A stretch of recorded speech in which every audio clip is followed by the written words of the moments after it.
Hi, my name is Michelle Kennedy, and this is Real Quick, a shortcast featuring an essay every day. Most of the time, the essays are mine, but I invite any writer who would like to read their work to please let me know. You can visit my website, mishkennedy.com, or you can email me at writermisha1313@gmail.com. I love essays of all sorts. Most of my favorite writers are great essay writers, and I really want to explore that here.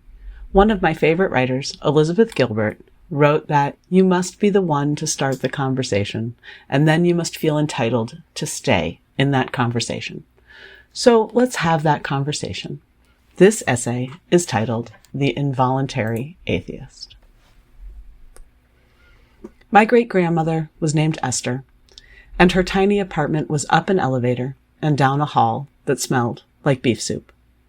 It had a very school lunch smell about it. Not that I ever bought school lunch.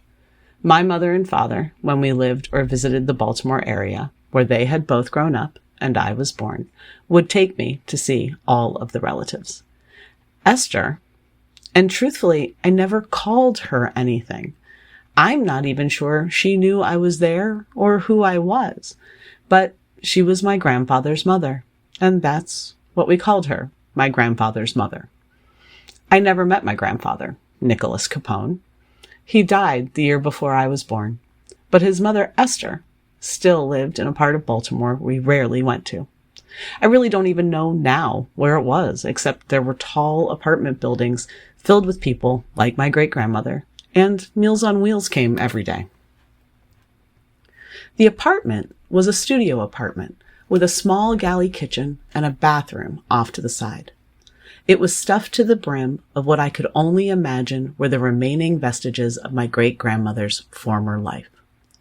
I sat on the big brass bed that was shoved against one wall and covered with an old chenille pattern bedspread that looked very uncomfortable to sleep under. I remember feeling badly that my grandmother didn't have a fluffy comforter like I did, and that I wouldn't like to sleep under this thing at all.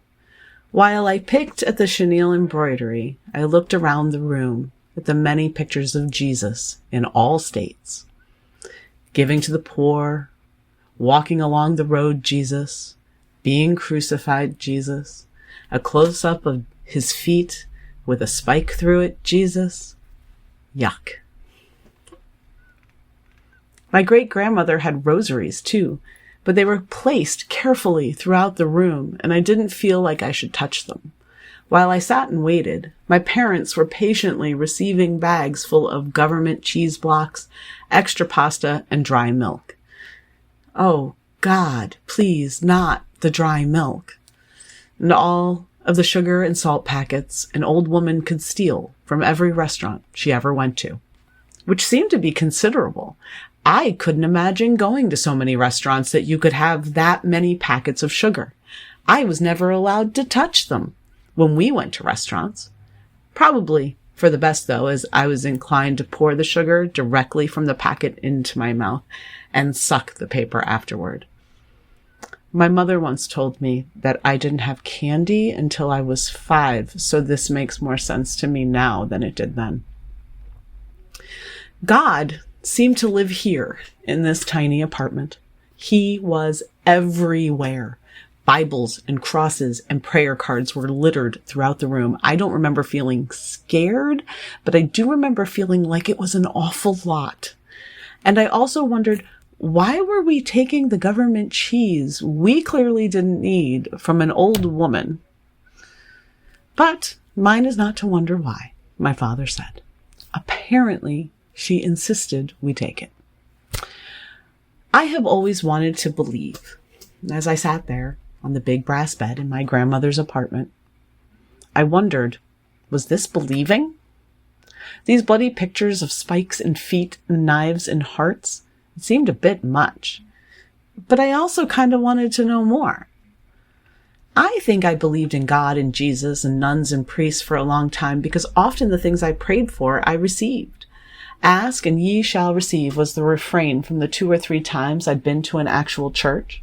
So I asked, and I received. Often. Never mind that I was the much spoiled only child of a middle-class couple. I didn't know that. I just thought praying worked, like Santa. I used to pretend that I was a nun, like Maria von Trapp. I loved the sound of music and the nuns singing. I used to wrap towels around and over my head when no one could see me, and I prayed like I thought a nun would. I spent most of my life believing that I believed. My mother didn't act religious or make us do anything really religious, but she talked about it a lot sometimes. She had gone to private Catholic school all of her life, and there were always prayer books or a Marianne Williamson tome on the bedside table next to a Jackie Collins paperback book or two. She also had rosaries, beautiful, long, beaded necklaces that my 6 or 7 or 14-year-old self would hold, letting the beads click together as I counted them. I remember being fascinated when I learned that the beads were for counting, like a religious abacus. How many Hail Marys? Say a whole rosary? I was an obsessive counter as a child. I counted everything. Stairs, miles on the road, specks in the ceiling, and beads in a rosary seemed almost too perfect. My parents were not overly strict with me, except when they were.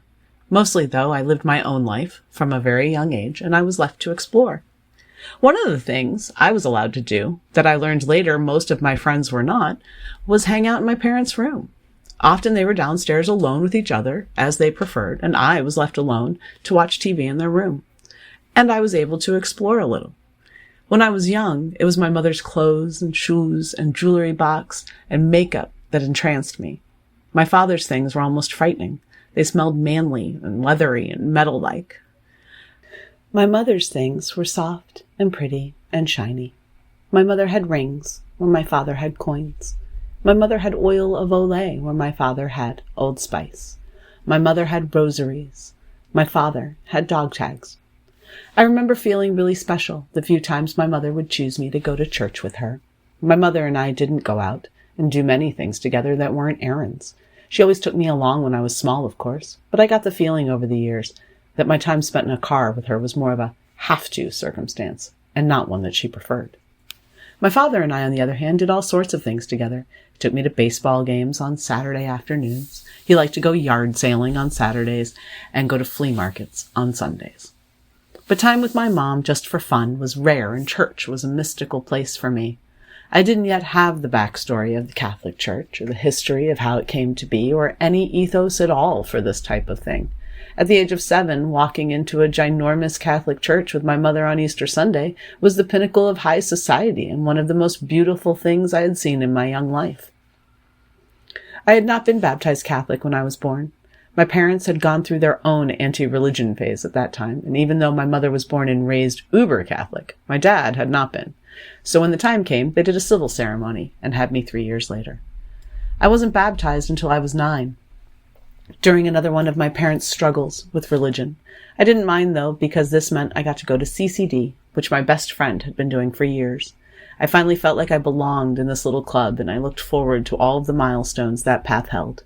In fact, my desire to be a nun was strong at the age of 9 and lasted most of my life, even when I started to get older and have relationships. At the end of the day, though, I don't really believe, not in a deity at least. I am an involuntary atheist. I still want to go to church, all of them. I love churches. I love the people who go to church, mostly. When people go to church because they love their community and they are devoted to helping and they look out for one another, those are the best places to be. But they aren't all like that, are they? And they all start out with one basic tenement. You must believe in God. I may not believe there is a God or a goddess. I believe there have been many spiritual and even godlike people in our lives over the years that humans have existed. I believe that we have needed the idea of a God and God's rules in order to bring civility and, dare I say it, in some ways, humanity to people. But no, I do not believe there is a God. What's interesting is that I do believe there is something. There is something deep and spiritual and connected between people and things and animals and plants and the earth and the ocean. But is it God? I just don't think so. But my quest for the spiritual and some sort of spiritual fulfillment has been lifelong, and I don't expect it to end anytime soon. sitting on my great-grandmother's bed, waiting while my father went down to pull the car around and then went up and down the elevator 3 or 4 times with boxes of food and stuff my grandmother did not want. All I could think about as I stared up at the exceedingly large, bleeding heart with a knife in it was that my mother was going to make me drink nothing but powdered milk now for days. My stomach turned at the thought. My mouth grew pasty in terrified anticipation of the taste of that milk that was somehow both wet and very dry all at the same time. Looking back, completely unlike any martini I have ever had. Was God somehow in the value of powdered milk and sugar packets an old Catholic woman scores from the local diner when her grandson comes to take her to lunch? My mother never took her anywhere. It always seemed like we just came, sat, took a bunch of stuff out of her house, and then left. And then we went and did it again 3 months later.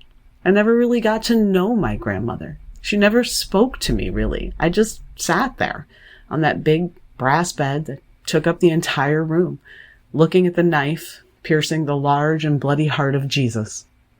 Presumably. Thank you all so much for listening today. I am very much hoping that we will have some other writers very soon who would like to contribute. And if you would, again, please visit my website, mishkennedy.com.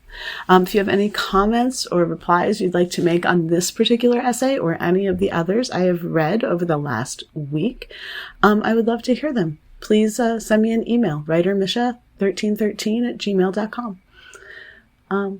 I will see you tomorrow.